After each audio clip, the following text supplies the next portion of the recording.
आजचा आपला टॉपिक आहे द्रव्यविज्ञानी. आता ह्याच्या आधी आपण काय कर्मनिरूपण बघितलं, कर्मामध्ये काय काय बघितलं, त्याची डेफिनेशन बघितली, निरुक्ती बघितली, प्रकार बघितले आणि त्या गुण आणि कर्माचा फरक बघितला, डिफरन्स बघितली. आता आपल्याला आज द्रव्यविज्ञानी सुरू करायचे. द्रव्यमध्ये कसं आपण ह्याला 3 पार्ट्समध्ये याला डिवाईड करणार आहात. पहिल्या पार्टमध्ये आपण काय बघायचे, द्रव्य बघणार. द्रव्य म्हणजे काय, त्याची परिभाषा बघायची, त्याची निरुक्ती, त्याचे प्रकार, हे आपण पहिल्या पार्टमध्ये.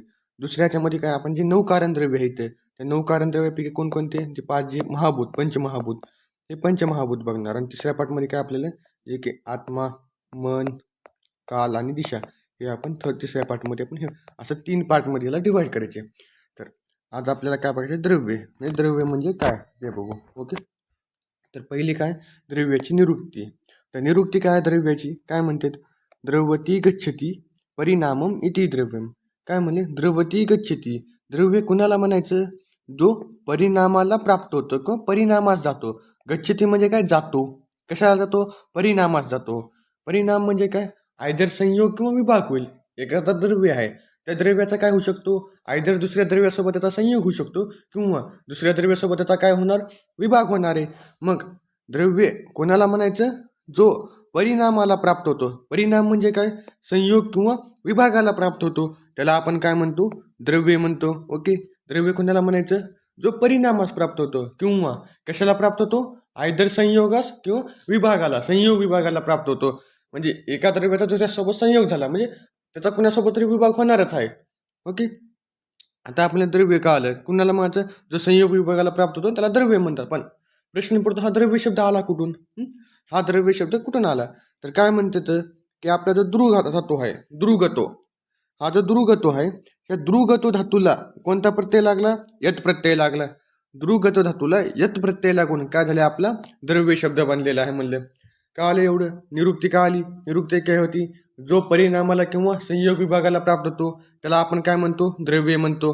ओके, द्रव्य शब्द कुठून कसा बनलाय, तर द्रुगतो ह्या धातूला काय, यत प्रत्यय लागून काय झालं, आपला द्रव्य शब्द बनलेला आहे. ओके, तर पुढचा पॉईंट काय याची, द्रव्याची परिभाषा. ओके, तर काय द्रव्याची परिभाषा, आता सगळ्यात पहिल्यांदा आपण कोणाकडून बघणार आहोत, तर आचार्य चरकानुसार. तर चरकांनी काय म्हणलेले आहे इथं, यत्राशिता कर्मगुणा कारण समवायी यत द्रव्यम. काय म्हणते चरक सुरुवातीला, की बाबा ज्यामध्ये द्रव्य कुणाला म्हणायचं, द्रव्य कुणाला म्हणायचं, तर ज्यामध्ये जे आपले जे भावपदार्थ आहेत, दुसरे 2 जे आपण म्हणतो ना 6 भावपदार्थ आहेत, कोणते, द्रव्य, गुण, कर्म, सामान्य, विशेष, समवाय, हे जे 6 भावपदार्थ आहेत, यापैकी जे गुण आणि कर्म, हे गुण आणि कर्म ज्याच्यामध्ये समवाय संबंधाने राहतात किंवा ज्याच्या आश्रयाने राहतात त्याला आपण काय म्हणतो म्हणले, द्रव्य म्हणतो. म्हणलेत काय म्हणले, यत्राश्रिता कर्मगुणा, काय म्हणले, ज्याच्या आश्रयाने कर्म आणि गुण राहतात, कारण समवायी आणि समवायी संबंध असतो त्याला आपल्या काय म्हणतात, द्रव्य म्हणतो. काय म्हणले, ज्यात कर्म व गुण समवाय संबंधाने राहतात. म्हणले ही काय, समवाय संबंध आहे. कर्म आणि गुणाचा कसा समवाय संबंध आहे, कुणासोबत समवाय संबंध आहे, तर आपल्या द्रव्यासोबत काय त्याचा समवाय संबंध आहे. म्हणले ओके, नंतर काय म्हणले, संबंधाने आश्रित आहेत. म्हणले कुणाच्या आश्रयाने असणार, द्रव्याच्या आश्रयाने, म्हणजे ज्याच्या आश्रयाने असतात व ज्याच्यासोबत ह्यांचा समवाय संबंध असतो, कुणाचा, गुणाचा आणि कर्माचा. ओके, त्याला आपण काय म्हणतोय, द्रव्य म्हणतो. काय म्हणले, जो समवायी कारण आहे, अर्थात जो द्रव्याचे म्हणजे कार्य, गुण व कर्म समवायी कारण आहे त्याला काय म्हणायचं, आपण द्रव्य म्हणायचं म्हणतात. ओके, पुढे काय म्हणले, पुढचे डेफिनेशन सुश्रुतांनी काय म्हणले, आता द्रव्य लक्षणम तू क्रिया गुणवत समवायी कारणम इति. काय म्हणतात, जो क्रियावान आहे म्हणजे काय, क्रिया करतो, जो गुणवान आहे त्याच्याकडे गुण आहे, व समवायी कारण आहे म्हणजे काय, समवाय संबंधाचे कारण आहे, त्याला आपण काय म्हणतोय, द्रव्य म्हणतोय. कुणाच्या समवाय संबंधाचे कारण आहे, तर गुण आणि कर्म यांच्या समवाय संबंधाचे कारण आहे कोण, द्रव्य, त्याला आपण काय म्हणायचं, द्रव्य म्हणायचं. ओके, पुढे काय म्हणले, आपले वैशिष्ट्य दर्शनकार काय म्हणतात, क्रिया गुणवत समवायी कारणम इति द्रव्य लक्षणम. काय म्हणले, क्रिया गुणवत समवायी कारणम, जो क्रियायुक्त आहे, गुणयुक्त आहे आणि समवायी कारणाने युक्त आहे. म्हणजे काय, तोच जसं आपण सुश्रुतांनी म्हणले होते, काय क्रियावान आहे म्हणजे काय, क्रियायुक्त आहे, गुणवान म्हणजे गुणयुक्त आहे आणि समवायी कारणाने युक्त आहे, त्याला आपण काय म्हणायचं, तर द्रव्य म्हणायचं. ओके, पुढे काय म्हणले, तर्कसंग्रहाने काय म्हणले, आता आपले द्रव्यत्वम जातिमत्वम गुणवत्वम समवायी कारणत्वम वा द्रव्य सामान्य लक्षणम. काय म्हणले आपले तर्कसंग्रह, जो द्रव्यत्व जातीवाला आहे, म्हणजे द्रव्याची जाती काय म्हणली त्यांनी, द्रव्यत्व म्हणले आहे. द्रव्यत्व ही काय सांगितली त्यांनी, द्रव्याची जाती सांगितली. पुढे काय म्हणले, जो द्रव्यत्व जातीवाला म्हणजे त्याच्यामध्ये द्रव्यत्व ही जाती आहे, प्लस तो गुणवान आहे आणि समवायी कारणाने युक्त आहे. का सगळेजण काय म्हणतात, क्रियावान आहे, गुणवान आहे आणि समवायी संबंधाने युक्त आहे किंवा समवायी कारणाने जो युक्त आहे त्याला द्रव्य म्हणायचं. सगळ्यांनी तीच डेफिनेशन सांगितली. ओके, कळलं. पुढची भावप्रकाश काय म्हणतात आपले, रसादीना पंचाना भूताना यदाश्रय भूतम तद्द्रव्यम. काय आता भावप्रकाशाने थोडं ॲडिशनल सांगितलं बरं का. आतापर्यंत सगळे तर्कसंग्रह झाले, सुश्रुत झाले, वैशेषिक दर्शनकार झाले किंवा आपले चरक झाले. काय म्हणत होते, जे क्रियावान आहे, गुणवान आहे आणि समवाय संबंधाने आश्रित आहे त्याला आपण गुण काय म्हणतो, तर द्रव्य म्हणतो. पण भावप्रकाश काय म्हणले, फक्त गुण कर्म का नाही, तर रस, वीर्य, विपाक आणि गुण आणि कर्म हे सगळे त्याच्या आश्रयाने राहतात. म्हणजे फक्त गुण आणि कर्म नाही, तर रस, वीर्य, विपाक सुद्धा ज्याच्या आश्रयाने राहतात त्या पदार्थाला आपण काय म्हणतोय, द्रव्य असे म्हणतो म्हणले. ओके, कळलं. आता इथपर्यंत परिभाषा कळली द्रव्याची. काय काय बघितलं परिभाषा द्रव्याची, की बाबा जे क्रियावान आहे, गुणवान आहे आणि समवायी कारणाने युक्त आहे त्याला आपण काय म्हणायचं, द्रव्य म्हणायचं. फक्त गुण आणि कर्म का, तर नाही, तर काय म्हणे त्याच्यामध्ये रस, वीर्य, विपाक सुद्धा त्याच्या आश्रयाने राहतात किंवा समवाय संबंधाने राहतात त्याला आपण काय म्हणायचं, तर द्रव्य म्हणायचं. ओके, पुढचं काय पॉईंट आपलं, द्रव्याची संख्या व प्रकार. म्हणजे द्रव्याचे एकूण किती प्रकार पडतात, तर मेनली जे द्रव्याचे दोन प्रकार पडतात. कोणकोणते, तर पहिलं आहे कारण द्रव्य आणि दुसरं आहे कार्यद्रव्य. आता कारण द्रव्याला काय म्हणले, नित्य म्हणले. जे की नित्य द्रव्य काय म्हणले, की बाबा जे सदैव असणारे, ते ही अनंत असणारे, म्हणजे जे अकालही होते, आजही होते, उद्याही राहतील, असे द्रव्याला काय म्हणले, नित्य द्रव्य. आणि कार्यद्रव्य म्हणजे अनित्य द्रव्य, जे कशापासून निर्माण होणार आहेत, आपले कारण द्रव्यापासून जे निर्माण होते त्यांना आपण काय म्हणतो, कार्यद्रव्य, जे की अनित्य आहेत म्हणले. ओके, आता पहिलं काय, कारण द्रव्य. आता कारण द्रव्य कोणकोणते म्हणले, तर खदिन्य आत्मा मन कालो दिशेचे द्रव्य संग्रह चरकानी मध्ये. तर्क संग्रह काय म्हणतात, तत्र द्रव्य आणि पृथ्वी तेजो वायवाकाश कालदिकात्मा आत्मानांसी नवेव. कोणकोणते म्हणजे ख म्हणजे काय, तर आकाश. म्हणजे काय, ख आदी म्हणजे आकाश आदी पंचमहाभूत. अजून काय म्हणले, आत्मा, मन, काल आणि दिशा, या 9 द्रव्यांना काय म्हणले, आपलं कारण द्रव्य म्हणले. म्हणजे कारण द्रव्य किती सांगितले, तर 9 द्रव्य सांगितले. तर कोणकोणती, आकाश, काल, मन, दिशा आणि आत्मा. पुन्हा तर्कसंग्रह काय म्हणतात, तत्रद्रव्य आणि कारण द्रव्य कोणकोणते, तर पृथ्वी, वायू, तेज, आकाश, काल, दिक, आत्मा आणि मन, अशी एकूण 9 कारण द्रव्य कोण सांगितली, तर्कसंग्रहाने सुद्धा किती सांगितले, तर एकूण 9 कारण द्रव्य सांगितले. तर ओके, काल ही कारण द्रव्य कोणकोणती, आकाश आदी पंचमहाभूत, मन, काल, दिशा आणि आत्मा. आता पुढे काय म्हणले, कारण द्रव्याचे पण 2 प्रकार पडतात म्हणले.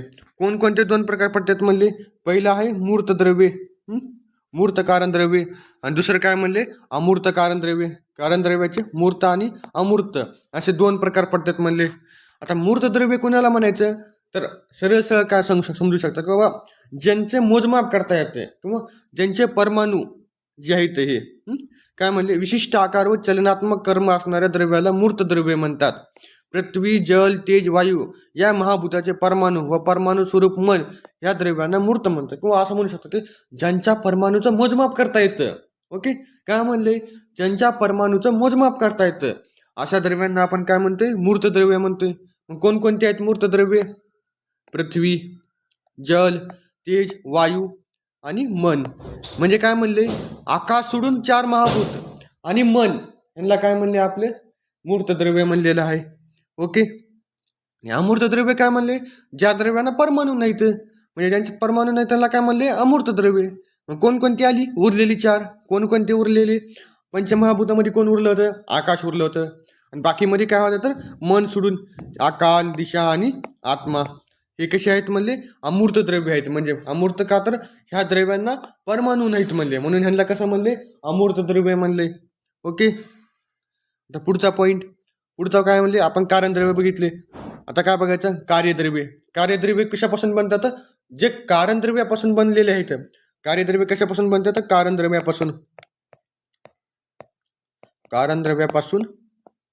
कार्यद्रव्याची निर्मिती होते.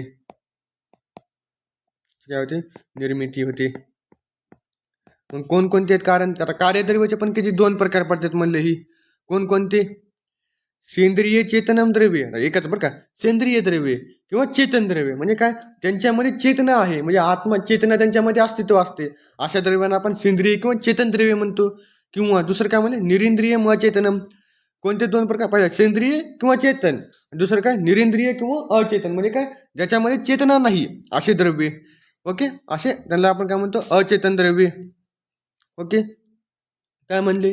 ज्या कार्यद्रव्याच्या ठिकाणी इंद्रिय घटना असते किंवा चेतनेची प्रचिती येते त्याला आपण काय म्हणणार? सेंद्रिय द्रव्य किंवा चेतन द्रव्य म्हणतो. व ज्यांच्यामध्ये चेतना किंवा इंद्रिय घटना नसते, म्हणजे काय? इंद्रियांची जी कार्यशक्ती आहे ती नसते, त्यांना आपण काय म्हणणार? निरिंद्रिय द्रव्य म्हणणार. ओके, आता त्याच्या काय कार्यद्रव्याचे प्रकार कोणते? सेंद्रिय म्हणजे चेतन द्रव्य आणि निरिंद्रिय म्हणजे अचेतन द्रव्य. आता पहिलं काय? चेतन द्रव्य किंवा सेंद्रिय कार्यद्रव्य. आता ह्याचे सुद्धा किती प्रकार पडतात म्हणजे? दोन प्रकार पडतात म्हणजे चेतनेच्या आधारावर. म्हणजे जी चेतना आहे ती बाह्यता आहे का फक्त आंतरिक सुद्धा आहे? म्हणजे फक्त बाह्य चेतना जी आहे, कसं जी चेतना असते ती दोन स्वरूपाने व्यक्त होती. एक म्हणजे चेतना कशी व्यक्त होती, जी बाह्यता सुद्धा व्यक्त होती, आणि एक फक्त आंतरिकपणे व्यक्त होती, म्हणजे बाहेरून आपल्याला कळत नाही पण त्यांच्यात चेतना असते. आणि एक चेतना अशी की जी आतून पण असते आणि बाहेरून व्यक्त पण होते. अशा प्रकारे त्याचे काय दोन वर्ग पडले. पहिलं काय म्हणले? अंतश्चेतन, त्याला आपण काय म्हणते? औद्भिक वर्ग सुद्धा म्हणतो. आणि दुसरं काय? बाह्य अभ्यंतर चेतन म्हणजे काय? बाह्य चेतन. अंतश्चेतन आणि बाह्य चेतन म्हणले ही. बाह्य चेतनला काय म्हणतो आपण? जांगम वर्ग सुद्धा म्हणतो, आणि अंतश्चेतनला काय म्हणतोय? तर औद्भिक वर्ग सुद्धा म्हणतो. आता अंतश्चेतन म्हणजे काय? जी ज्यांची चेतना आहे ती बाह्यता दिसून येते का? नाही. ज्यांची चेतना कशी असते? फक्त आंतरिक असते म्हणले. काय म्हणले अंतश्चेतनमध्ये? यात चेतना बाह्यता स्पष्ट दिसून येत नाही. जी चेतना आहे जसं की वनस्पती आहे, बाह्यता आपल्याला कळत नाही की बाबा ह्यांना आपण त्याच्यावर आघात केलो, आपल्याला कळत नाही की ह्यांना त्रास झाला का नाही झाला, पण इंटरनली काय त्यांच्यामध्ये ती लक्षणे दिसून येतात चेतनेची ही. तसं काय म्हणले? या चेतना कशी असते? बाह्यता दिसून येत नाही परंतु चेतनेची लक्षणे त्यात असतात, म्हणून त्याला काय म्हणले? अंतश्चेतन असे म्हणतात. उदाहरणार्थ अंतश्चेतन त्याला काय म्हणते? औद्भिक किंवा स्थावर वर्गाचे चार प्रकार पडतात. त्याचे किती प्रकार पडतात म्हणले? याचे चार प्रकार पडतात म्हणजे. आता बघू कोणकोणते चार. पहिलं कोणता प्रकार आहे? तर वनस्पती. आता चार प्रकार कोणकोणते? तर पहिला आहे वनस्पती, दुसरा आहे वानस्पती, तिसरं आहे औषध, आणि चौथं काय तर विरुद्ध. आता पहिलं वनस्पती. वनस्पती काय म्हणले? अपुष्पा फलवंतो वनस्पते. काय म्हणले? ज्या वनस्पतीचे फूल व फळे आपल्याला कर्णिकांद्वारे झाकलेले असतात व ते स्पष्ट दिसत नाहीत. काय म्हणले? किंवा सरळ सरळ काय म्हणू शकता? अपुष्पा फलवंतो वनस्पते. काय म्हणले? फूल व फळातील फरक जे आहे हे लक्षात ठेवा तुम्ही. वनस्पती कुणाला म्हणायचं? अपुष्पा फलवंतो वनस्पते. का? तर ज्यांच्यामध्ये फुले व फळांतील जो फरक आहे, फुले व फळांतील फरक बाह्यता स्पष्ट दिसून येत नाही, त्याला आपण काय म्हणतोय? वनस्पती असे म्हणतो. जसं की काय? वड आणि औदुंबरांची जी झाडे आहेत ह्यांच्यामध्ये काय म्हणले? जे ह्यांचे फळं आहेत म्हणजे फळ आहे, आणि ह्यांचे जे फुलं आहेत म्हणजे काय? म्हणजे जे पर्ण आहेत पाणी आहेत ह्यांच्याचे जे फरक आहे ते आपल्याला बाह्यता स्पष्ट दिसून येत नाही, त्यांना आपण काय म्हणायचं? तर वनस्पती म्हणायचं म्हणले. पुढचं काय? वानस्पती. वानस्पतीमध्ये काय म्हणले ह्यांनी? तर तिथे काय होतं? अपुष्पा फलवंतो वनस्पती. इथं काय? पुष्प फलवंतो वृक्ष. म्हणजे काय? ज्यांचे फूल व फळे दोन्हीतील फरक काय स्पष्टपणे दिसून येतो त्याला आपण काय म्हणतो? वनस्पती. उदाहरण काय? आंबा, जांभूळ ह्यांचे जे पाणी आहेत ह्यांचे आणि जे ह्यांचे फळे आहेत त्यांच्यातला फरक कसा आपल्याला बाह्यता दिसून येतो म्हणले ही. ओके, आता तिसरं काय तर विरुद्ध.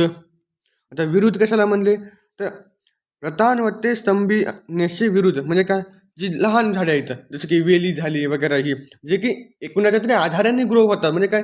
आपण बघतो ना लहान झाडे झुडपं आहेत किंवा वेल आहेत ही, कारल्याची वेल झाली ती कशी करतात? कशा तरी आधाराने ग्रो करतात किंवा मग वर चढतात. तेच म्हणले. काय म्हणले? लहान झुडपे, वेली गुल्म रूपात असतात. उदाहरण काय? गुडूची, कंटकरी. हे कसं जे लहान वनस्पती आहेत म्हणजे वेल स्वरूपामध्ये झाडे झुडपे आहेत त्यांना आपण काय म्हणतो? तर विरुद्ध म्हणतो म्हणले. आणि चौथं काय एक राहील याच्यामध्ये? चौथं काय आहे तर आपल्या अजून एक औषध. औषध मध्ये काय म्हणता तुम्ही? की बाबा जे काही आहेत आता अशा वनस्पती ज्यांच्या काय होतात? फळांसोबत काय होतात? नाश पावतात ही. त्यांचे फळ आल्यानंतर त्यांचा नाश होतो त्याला आपण काय म्हणतोय? औषध म्हणतो. फळानंतर नाश पावतात. जसं की आपला गहू, ज्वारी, ओके, ज्वारी, बाजरी, ओके. आता पुढचं काय म्हणले, बाह्य अभ्यंतर चेतन. आता काय बघितलं, अंतःचेतन बघितलं. आता काय तर बाह्य चेतन. मग बाह्य चेतनला दुसरं नाव काय दिलं, जांगम. म्हणजे काय, हालचाल करणारे, एका ठिकाणाहून दुसऱ्या ठिकाणी हलणारे किंवा जाणारे, ह्याला आपण काय म्हणतो, बाह्य चेतन म्हणतो. ओके. तर काय म्हणले, आता ह्यांची जी चेतना आहे ती बाह्य व अभ्यंतर. म्हणजे बाह्य चेतन म्हणजे फक्त बाहेरून चेतना आहे, आंतरिक आहे का, नाही. असं आहे का, नाही. चेतना जी आहे ती बाह्य पण आहे आणि आंतरिक पण आहे. म्हणजे कसं, बाह्य व अभ्यंतर दोन्ही प्रकारची चेतना असते म्हणले. आणि ह्यांच्या अजून सुद्धा कुठे किती प्रकार पडतात, 4. जसं अंतःचेतनचे आपण किती प्रकार पडले, 4. तसं बाह्य चेतनचे पण किती प्रकार पडतात म्हणले, तर 4 प्रकार पडतात म्हणले. ओके. आता बघू कोणकोणते 4 प्रकार आहेत.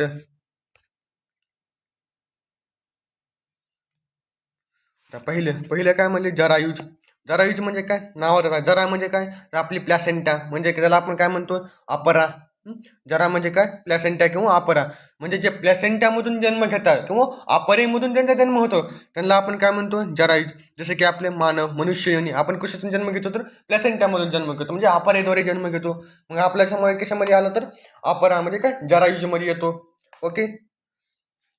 दुसरं काय म्हणले, अंडज. अंडज म्हणजे काय, ज्यांचा जन्म कशापासून होईल, अंड्यापासून ज्यांचा जन्म होतो त्यांना आपण काय म्हणतो, अंडज. उदाहरणार्थ साप, कासव, ओके, कोंबडी. तिसरं काय म्हणले, स्वेदज. स्वेदज म्हणजे काय, ज्यांचा जन्म कशापासून होत असेल, आपलाही घामापासून होतो. स्वेद म्हणजे काय, घाम. मग घामापासून ज्यांचा जन्म होतो त्यांना आपण काय म्हणतोय, स्वेदज असे म्हणतो. उदाहरण काय, कृमी, कीट वगैरे वगैरे. आणि चौथं काय, उद्बीज. उद्बीज म्हणजे काय, जे पृथ्वीच्या आतून जन्म घेतात. म्हणजे काय, पृथ्वीच्या आतून म्हणजे काय, जमिनी भेदून जे त्यांचा जन्म होतो. म्हणजे काय, जमीन फाड के जन्म लूंगा, म्हणजे ना, जमीन फाडून त्यांचा जन्म होतो. म्हणजे ही त्याला आपण काय म्हणतो, ओदबीज म्हणतो. जसे की गांडूळ, बेडूक, ओके. मग ह्यांचा काय जमीन फाडून खरंच जन्म होतो का, असं म्हणतात का, नाही. ह्यांना म्हणायचं काय, की जे बिळात राहणारे प्राणी आहेत किंवा असे प्राणी जे जमिनीच्या आत राहतात, अशामुळे त्यांना आपण काय म्हणतोय, उद्बीज, किंवा त्यांना जमीन फाडून जमिनीच्या आतून जन्म घेणारे प्राणी असं म्हणतो. ओके. कळालं. दुसरा पहिला आता काय बघितलं आपण, चेतन द्रव्य बघितले. चेतन द्रव्यामध्ये किती, 2 प्रकार, अंतःचेतन, बाह्य चेतन. अंतःचेतन मध्ये काय काय बघितलं आपण, किंवा त्याच्यामध्ये चेतनाची फक्त आंतरिक असते, बाहेरून दिसत नाही. त्याचे 4 प्रकार होते. कोणकोणते, वनस्पती, वानस्पती, विरुद्ध आणि औषध. वनस्पतीमध्ये काय बघितलं आपण, की बाबा फळं आणि फुलं यांच्यातील फरक जेव्हा तो बाहेरून दिसत नाही. वनस्पतीमध्ये काय फरक दिसून येतो. पुन्हा ह्याच्या विरुद्धमध्ये काय, वेली, लहान झाडे झुडपं यांचा समावेश, वेली. आणि औषध म्हणजे काय, फळ आल्यानंतर त्यांचा काय होतो, नाश पावतात, त्याला आपण काय म्हणतो, औषध म्हणतो म्हणले. पुन्हा काय बघितलं, बाह्य चेतन. बाह्य चेतन म्हणजे चेतना कशी असते, अंततः आणि बाहेरून दोन्ही प्रकारे काय होती, चेतना स्पष्ट होती. मग त्याचे किती प्रकार बघितले आपण, 4 प्रकार बघितले. कोणकोणते, जरायुज, अंडज, स्वेदज आणि उद्भिद. जरायुज म्हणजे काय, जे की अपरेद्वारे जन्म निर्माण होतात किंवा अपरेतून त्यांचा जन्म होतो, प्लेसेंटाद्वारे. दुसरं काय, अंडज, अंड्यापासून त्यांची निर्मिती होते किंवा जन्म घेतात. स्वेदज, घामापासून त्यांची निर्मिती होते. आणि 5वं काय बघितलं आपण नंतर, अंडज म्हणजे त्यांची घामापासून निर्मिती होते. आणि 4थं काय बघितलं आपण, तर उद्भिद म्हणजे जमिनीतून जन्म घेणारे प्राणी. ओके. तर शेवट दुसरा प्रकार काय होता आपला, सेंद्रिय नंतर निरेंद्रिय द्रव्ये किंवा अचेतन द्रव्ये. मग अचेतनचे सुद्धा किती, 2 प्रकार पडतात. पहिला आहे कृत्रिम, दुसरा आहे खनिज आणि कृत्रिम. खनिज म्हणजे काय, तर जे निसर्गता असणारे जन्म. काय म्हणले, निसर्गता, सृष्टीमध्ये काय म्हणले, सृष्टीमध्ये निसर्गता असणारी द्रव्ये, जसे की धातू, उपधातू, रत्न. ओके. पुढचं काय म्हणले, कृत्रिम. कृत्रिम म्हणजे काय म्हणले, कृत्रिमरित्या किंवा द्रव्यावर रासायनिक किंवा भौतिक क्रिया करून बनवली द्रव्य. म्हणजे थोडक्यामध्ये आपण मानवनिर्मित द्रव्य, त्याला आपण काय म्हणतो, कृत्रिम द्रव्य म्हणतो. जसं की सिंथेटिक धागा, विविध वस्तू, प्लास्टिक, खेळणी वगैरे वगैरे. ओके. कळालं. आता काय म्हणले, कार्यद्रव्य. आपण काय काय बघितलं, कारणद्रव्य, कारणद्रव्य बघितलं, नौकारणद्रव्य. नंतर काय बघितलं, कार्यद्रव्य. कार्यद्रव्य किती येतं, 2 प्रकार, चेतन, अचेतन. चेतनमध्ये अंतःचेतन, बहिरंतःचेतन. अंतःचेतनमध्ये काय, वनस्पती, वानस्पती, औषध आणि विरुद्ध. बहिरंतःचेतनमध्ये काय, जरायुज, अंडज आणि स्वेदज. आणि अचेतन किंवा निरेंद्रियमध्ये काय, प्राकृतिक, कृत्रिम, असे 2 प्रकार पडतात. ओके. आणि कारणद्रव्य किती होते, 9 कारणद्रव्य होते. कोणकोणते, पंचमहाभूत, आकाश, काल, आपलं पंचमहाभूत. त्याच्यामध्ये कोण झाले, आकाश, वायू, तेज, जल आणि पृथ्वी. आणि काय, काल, दिशा, आत्मा आणि मन. अशी कोणती 9 कारणद्रव्ये आणि हे कार्यद्रव्ये काल. ठीक आहे, तर पुढच्या लेक्चरमध्ये आपण काय बघू, पंचमहाभूतांचे वगैरे बघू. Okay, thank you.